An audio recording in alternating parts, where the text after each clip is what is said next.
एक समय की बात है। रामपुर गांव में एक गरीब किसान मोहन अपनी पत्नी गीता और छोटे बेटे चिंटू के साथ रहता था। उनका छोटा सा घर मिट्टी और काठ का बना था। सुबह की हल्की धूप घर में छनकर आती थी और गीता हल्की सी सब्जी बना रही थी। अचानक दरवाज़ा ज़ोर से खटखटाया गया। इतनी सुबह कौन इतना ज़ोर ज़ोर से दरवाज़ा पीट रहा है? मोहन ने हैरानी से पूछा। दरवाज़ा खोलते ही सामने गांव का अमीर और लालची सेठ धनराज खड़ा था। उसकी आंखों में लालच चमक रहा था। देख भाई मोहन, तूने कल जो पैसे उधार लिए थे उसका ब्याज अब 3 गुना हो गया है।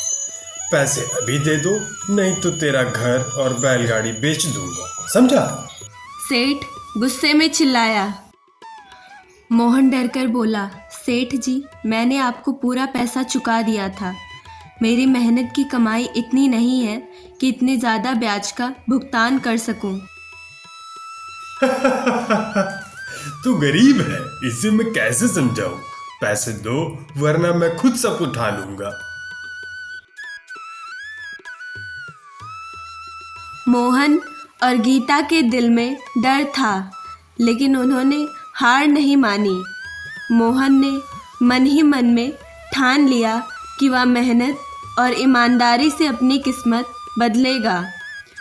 उस दिन मोहन अपने छोटे खेत की तरफ जाने लगा।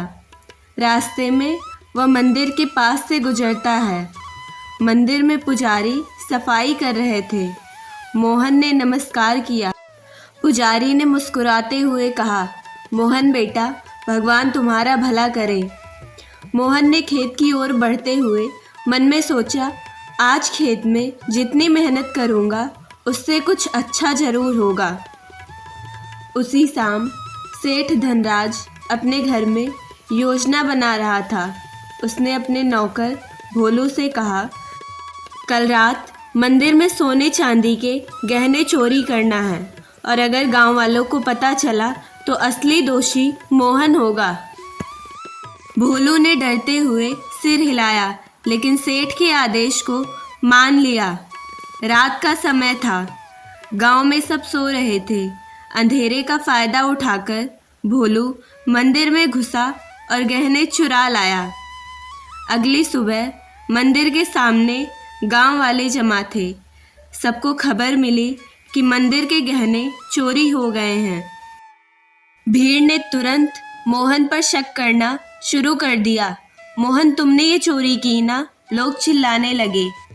मैंने कुछ नहीं किया, मैं तो रोज़ की तरह अपने खेत में जा रहा था।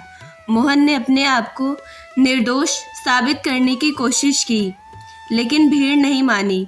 उन्हें विश्वास था कि गरीब आदमी हमेशा लालच में आ सकता है। मोहन और गीता को गांव से निकाल दिया गया। मोहन और गीता गांव के बाहर जंगल में एक सुनसान जगह पर पहुंचे। वहां उन्होंने टूटी झोपड़ी में रात बिताई। भूख और डर के बीच गीता रोती रही। मोहन ने सोचा, मैं असली चोर का पता लगाकर रहूँगा। अगली सुबह मोहन जंगल में गया। तभी उसे एक वृद्ध साधु दिखाई दिए। साधु ने कहा, मोहन, मैं जानता हूँ कि तुम्हारे साथ अन्याय हुआ है। असली चोर तुम्हारे गांव के सेठ और उसका नौकर है, लेकिन उनका पता लगाने के लिए तुम्हें एक जादुई सहायक मिलेगा। मोहन ने आश्चर्यचकित होकर पूछा, साधु जी, कौन है वह? साधु मुस्कुराए, एक काली बिल्ली जो शापित है।